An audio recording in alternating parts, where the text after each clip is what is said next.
Okay guys, so starting off our leg day 2, this is more of a rep day on squats, focusing more on hypertrophy and muscle building rather than strength. I have said here to use a band if you have the option to. It really does help with focusing on your glutes when you do these squats. So if you do use a band or whether you do not, it still has a really good effect. Make sure you are pushing your knees out the way, especially if you have a band on, because it does try and pull your legs inwards. Of course, you want to be going for more reps here, so make sure you're focusing on that, pushing up through your heels and squeezing your glutes at the top to get the most benefit out of your squats. Next up we have some straight-legged or stiff-legged deadlifts, whichever you like to call them.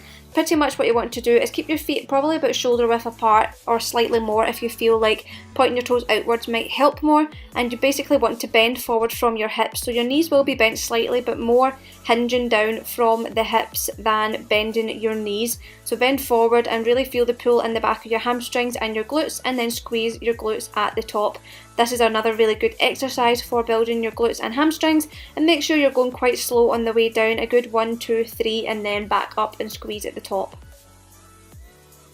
Next up we have a lying leg curl, so you want to use the attachment that allows you to put the cable around your ankle, and you want to lie on a bench or the floor.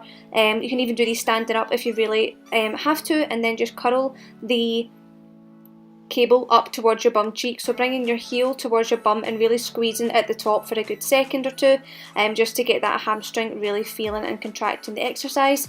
Next up we have some walking lunges, pretty self-explanatory, but make sure you're taking really big wide strides and you don't want to be doing like sort of small ones. Make sure your toes are always in front of your knee. Make sure your knee is not coming over your toes and really pushing through that front leg.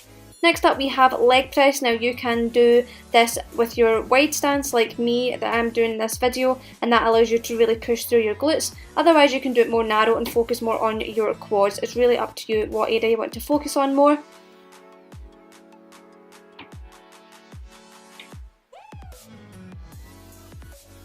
Next up we have the hip abductor machine. Now you can sit down and do this, or you can sort of hover above it. It really depends how you feel it best.